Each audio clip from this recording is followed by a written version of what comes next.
This is a lecture from OpenTuition. To benefit from the lecture, you should download the free lecture notes from opentuition.com. Okay, this is the second lecture on Chapter 9 of Short-Term Decision Making.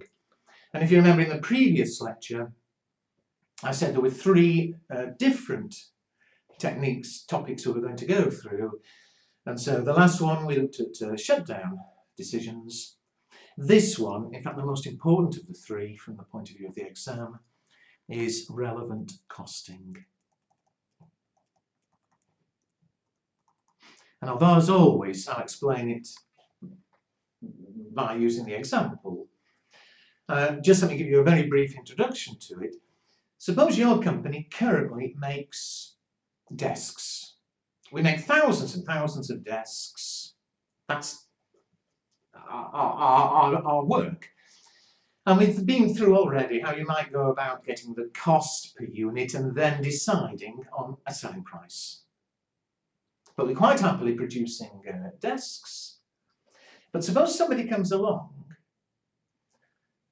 and says, could we, as a special one-off job, make them 200 tables? We're quite capable of making tables, they're very similar to desks. But this isn't going to be a new long-term product for us, like desks are.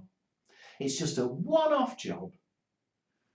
Can you make me 200 desks? How much will you charge? Well, surely, because it's just a one-off job, the approach we're going to take is say, okay, if we do make these desks, what extra costs will be involved? Perhaps we've already got space in the factory, so we won't need any more space. There'll be no more rent or anything.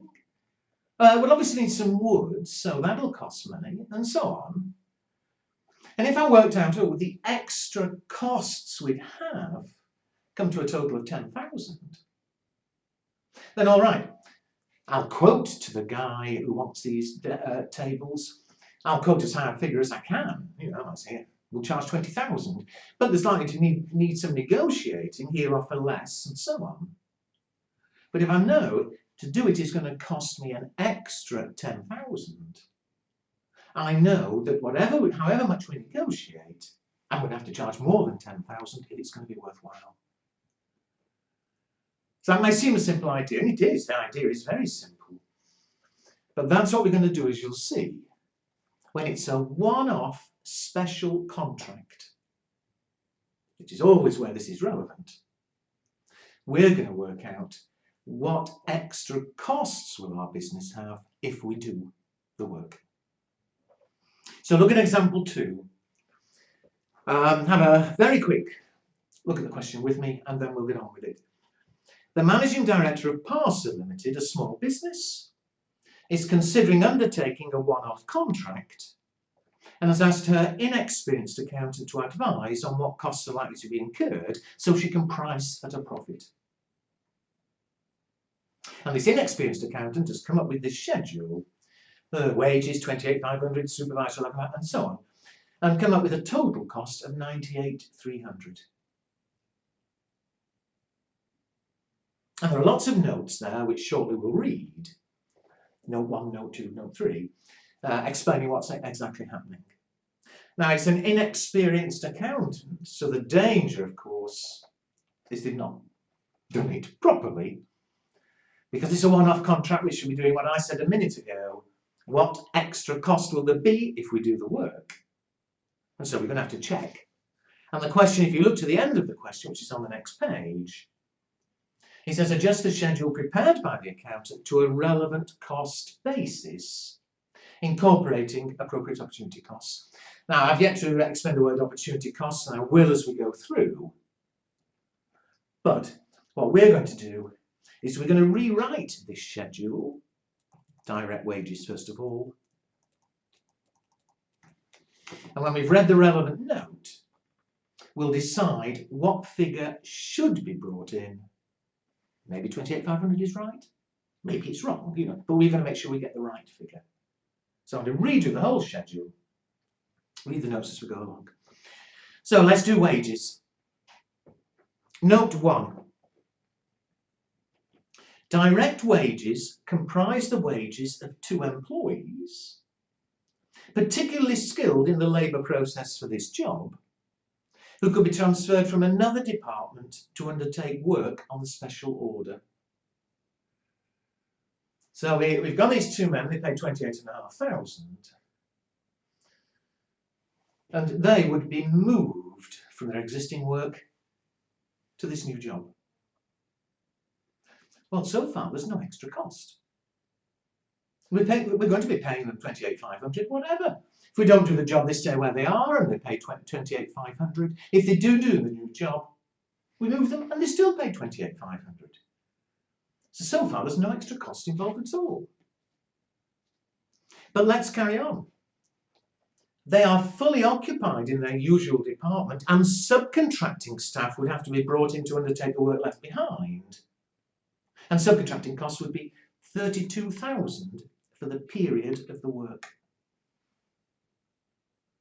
So what's going to happen? We move these 2 men and we're paying them whatever. But because we've moved them, we are going to have to spend 32,000 on subcontractors. And surely there is an extra cost. If we don't do the job, we wouldn't be paying that 32. If we do the job, we would be. That is relevant, except we're not quite there. Different subcontractors who are skilled in the special order techniques are available to work on the special order, and their costs would amount to 31,300. So in fact we'd have a choice. We either move the 2 men and pay 32,000 for people to do their work, or we leave the 2 men where they are and get these different subcontractors and have them do the new job, and that'll cost 31,300. Well, surely, if we're going to do the new job, we'll choose whichever's the cheapest and say, in fact, the best way of doing the new job, the cheapest way of doing it, will be to different subcontractors. And so, here's my schedule proper. The relevant cost is 31,300. And if this was the only cost involved, I'm quite happy to do this new job, provided I can charge more than the extra 31,300 that we're having to pay. Okay, so we've done the first one. And we're going to carry on with the others. But one thing about relevant costing is there's very little here you can actually learn. Every question's different. You can't just learn 6 different rules here. The problem is understanding the logic. Once you've got the idea of it, what we're trying to do and the approach we're taking, then it's actually quite easy. The problem in the exam is the reading. You know, just that one could quite happily be a multiple choice question. And the problem is there's a lot to read there. You know, it's so easy, especially when you're rushing, to misread and do silly things. But you couldn't learn number one. I mean, number one might never appear again. Anyway, let's carry on. What about the second one? I'll keep the same order, obviously. Supervisor costs.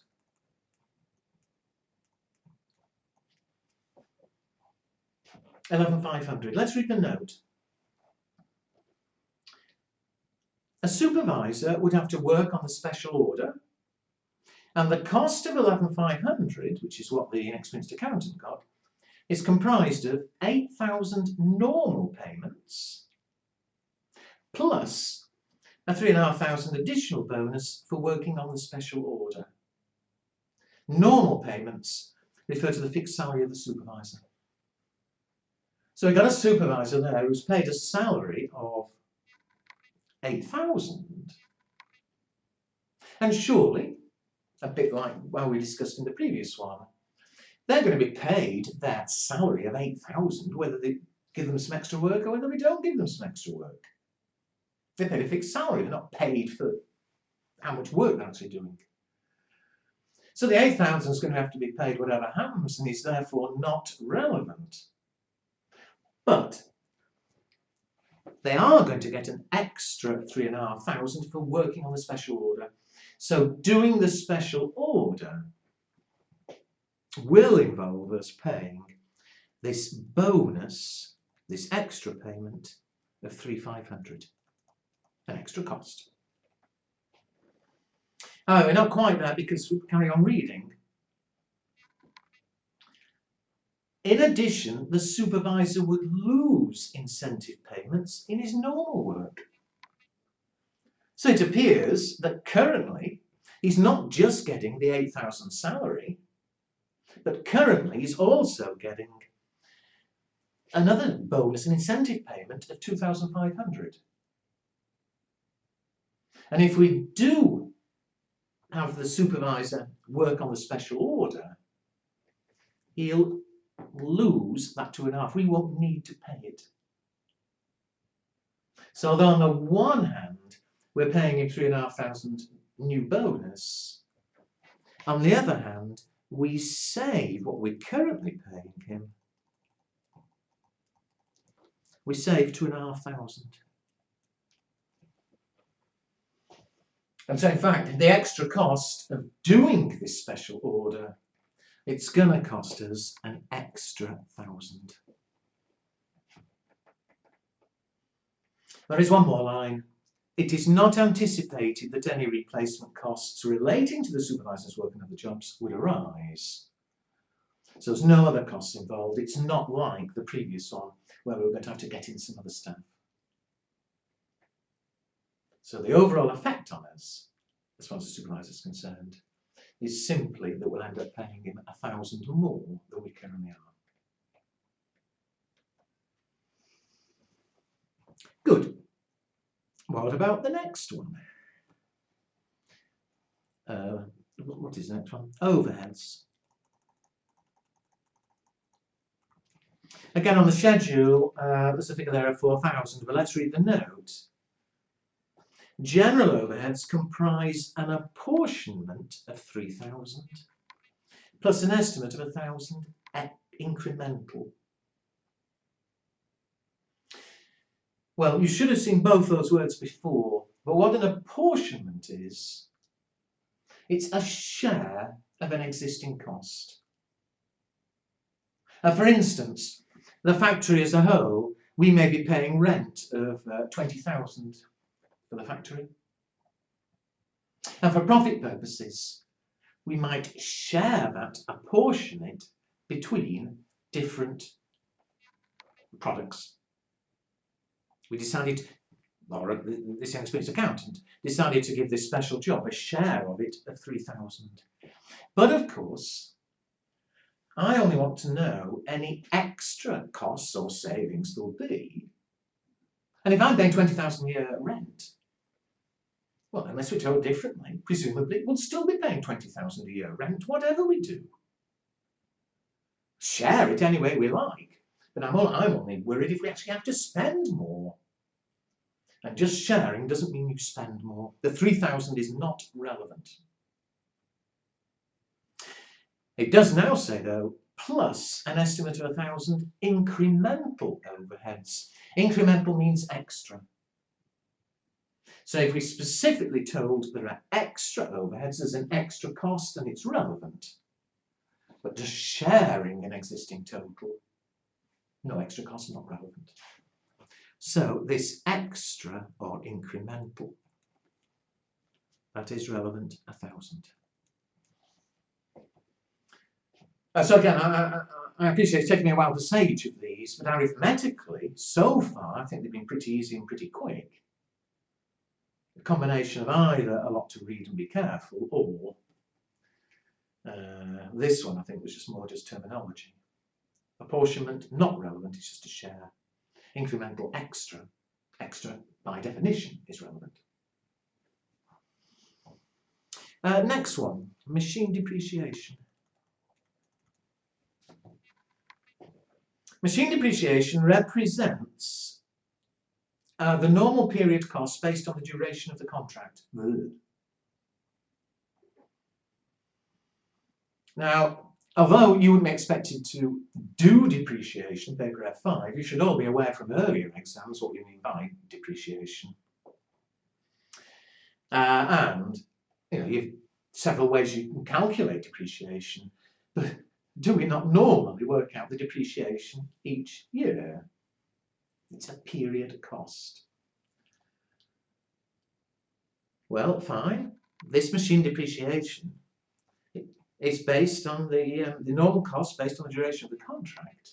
But surely, unless we were having to buy a special machine, and it certainly doesn't say that, if we've already got this machine, then surely we'll be depreciating it, whether or not we do this work. There's no extra cost involved. We've already spent the money and bought the machine. That's only relevant if it meant buying a new machine. However, the second sentence, it's anticipated that 500 will be incurred in additional, extra, incremental maintenance costs. Extra cost is relevant. So depreciation itself is not relevant at all. But this extra maintenance, extra cost, how much was it? I've lost it. 500.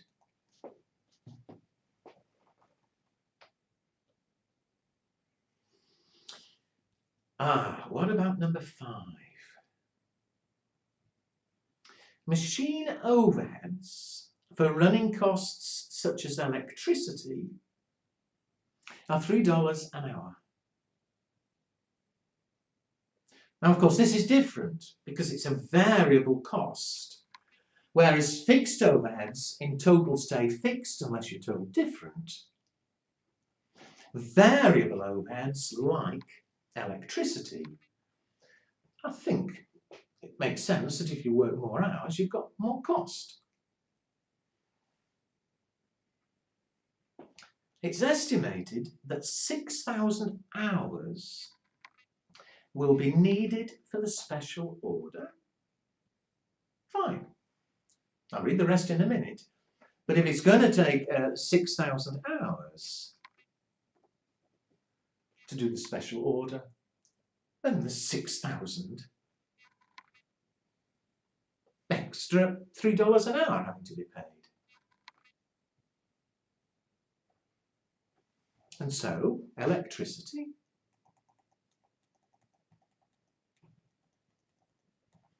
what is it? 6,000 hours? $3 an hour, 18,000.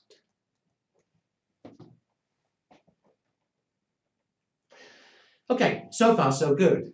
If you finish there, that would be the end of it. But what does it then say? The machine has 4,000 hours available capacity. So at the moment, there's 4,000 hours when it's not doing any work and we're not paying any electricity, therefore, doing an extra 4,000 hours, extra work, extra electricity. The other 2,000 hours, though, because we need 6,000 in total, will mean an existing job is taken off the machine, which will lose us contribution of $2 an hour. Now then, forgetting anything else, if we do this special contract, we'll steal 2,000 hours from another job. That'll lose us $2 an hour, so we'll lose 4,000. Well, I'm only going to do the new job if it gives me more than 4,000. And so this lost contribution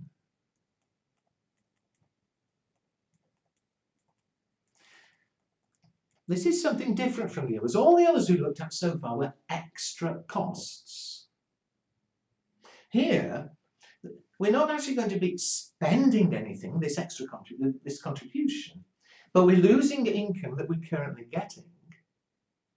And if I'm losing 2,000 hours at $2, if I'm losing 4,000, then surely, forgetting everything else, the new job's got to earn me at least 4,000 to be worth it. And so, the lost contribution, 2,000 hours at $2, is 4,000. Effectively, it's a cost of doing the project, the contract. Again, the contract's got to give us at least 4,000 to make it worthwhile losing that. And there's another bit of terminology. We call this an opportunity cost. An opportunity cost refers to lost income.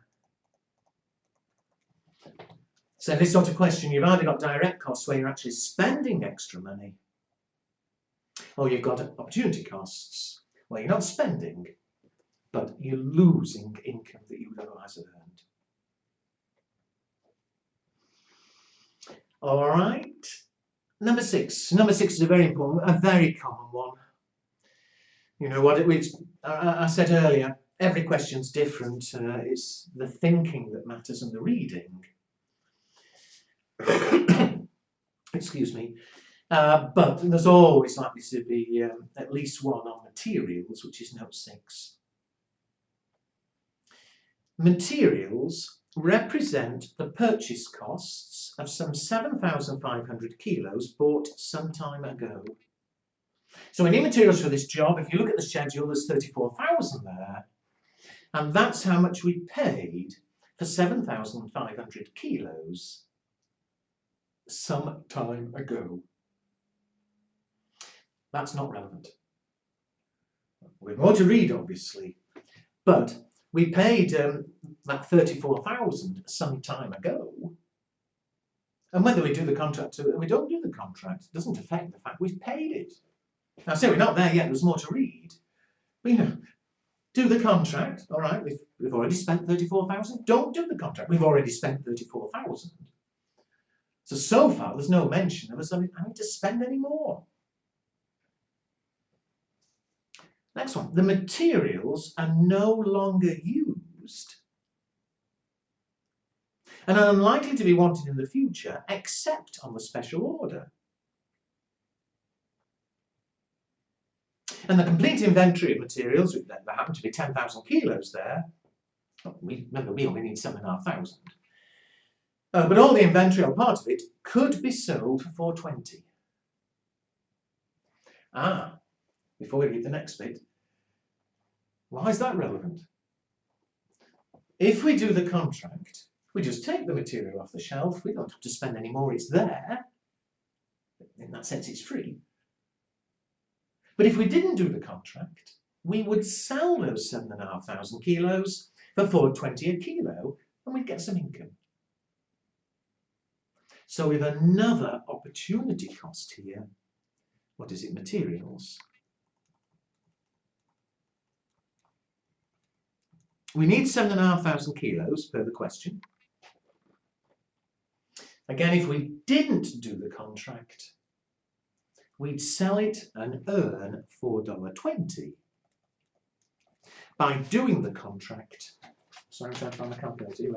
By doing the contract, we're losing income that we could have received. And so again, it's an opportunity cost of doing the work. 7,500 at 420 is 31,500. Better read that last sentence though in note 6. The replacement cost of the material used would be 33,375. Well, why on earth would I want to replace it? You know, buying new would be 33,375. If we didn't have any inventory, fine, I'd have to buy new and pay 33,375. But we're certainly not going to buy any new. We're just going to steal material that's already there. As a result, we'll lose the income we could have had. All right, over the page, nearly there. Because the business does not have adequate funds to finance the special order, a bank overdraft of 20,000 will be required for the project duration of 3 months and will be repaid at the end of the period. The overdraft rate is 18%, and I haven't written, but you would be told 18% a year. Now, when this was asked, I mean, this was actually an old exam question, a very old one. And when it was asked, a lot of people got very upset. Or perhaps they weren't upset, but they got it wrong. Because the fact it needs an overdraft of 20,000, they thought, oh, we're going to have to spend an extra 20. Let's stick that on our list as well. But it doesn't say we're having to spend an extra 20. It doesn't say, oh, we have to go out and buy a machine and spend 20,000. It's just that while we're doing this work, because of doing the work, it means our bank balance goes negative for a period and then stops being negative. And so it's not costing us 20,000. We're not spending that 20,000 on any specific bit. We needed the overdraft to cover the cost of everything else we've listed. But the extra cost that will be involved is interest.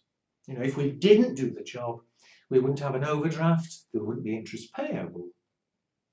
Do the job or overdrawn, well, there will be interest, an extra cost. And of course, the inexperienced accountant had left it off. We need to add it on. And what will the interest be? It's 18% on an overdraft of 20,000. But for how long? It says for the duration of 3 months. And so the interest that we'll have to pay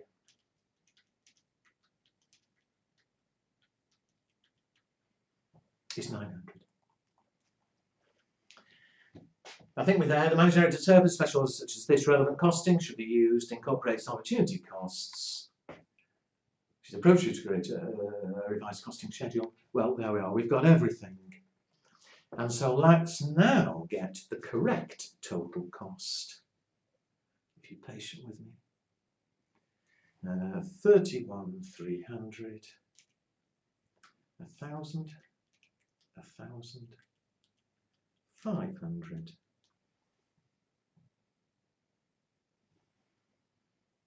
18,000, 4,000, 31,500, 900, 88,200. So I hope I've done my additions right, I think I have, but 88,200, excuse me. What's the relevance of it? Relevant cost. That's the relevant cost of the job. The relevance I said at the very beginning. Having done that, we will go out and quote a price to this customer, and obviously you'd like to quote as high a price as you think they'll pay. Maybe you'll quote 100,000. But if we start negotiating, they want to pay less and so on. Well, we can afford to go as low as 88,200. All right, it has to be more than 88,200 for it to be profitable. So as long as we can get more than that, then it is worth doing the work. So, you know, it's just, you need to know that surely when you're negotiating. Otherwise, they say, well, I'll pay you 50, and the danger is you'll say, okay, we'll take 50. You know, we needed to do that work. Before I leave it, just one bit of terminology, or one more bit of terminology. If you look back to the materials note 6, it said materials represent the purchase cost. So the 34,000 that's currently on the schedule represents the cost of 7,500 kilos bought some time ago. And I said that was not relevant because whether we do the contract or we don't, that money has already been spent. It's dead money. It's not relevant. And so that is called a sunk cost. A sunk cost is where we've already spent the money.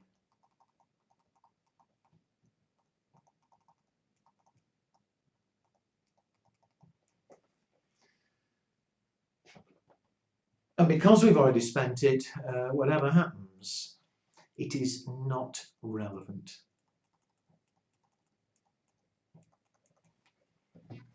Now, the general energy matters because there can be, I mean, here it didn't matter what we called it, it's just the fact that we didn't bring it in. But you can get questions where they ask you specifically, check you do understand what we mean by a sunk cost or an opportunity cost. Sunk cost, you've already spent the money, not relevant. And I will add one more, which doesn't apply, I don't think, to this question. But if you ever see the word a committed cost,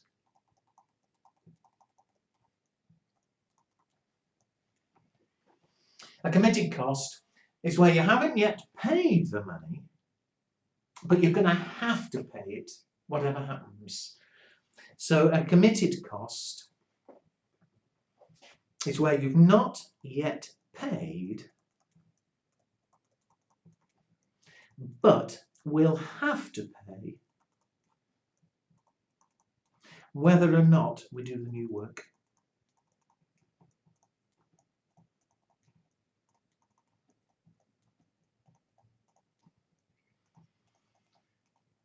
So I hope I'm making sense. You know, that materials one, we'd already spent the money. But if I told you, oh, we've already got that materials, bought some time ago, we haven't yet paid for them, but whatever happens, we're going to have to pay 34,000 for them. Well, because we're going to have to pay the money whatever happens, we call it a committed cost. And again, it's not relevant. The two things that are relevant are incremental costs, any extra costs of doing the work, and opportunity costs, the income, the lost income that we would otherwise have received. All right, so that took me a while, but and we've one more technique to do, which I'll do in the next lecture. But I've already said, I think, of the three techniques, shut down, relevant costing, and next time make a buy, by far the most important is relevant costing. You know, it really is a question of practice. As always, there's a test when we come to the end of the chapter, there's some questions there. But otherwise, it's your revision kit or exam kit where practice, and get used to the wordings and the thinking. And obviously use the ACCA Tutor forum if you come to one which you can't sort out why the answer is what it is.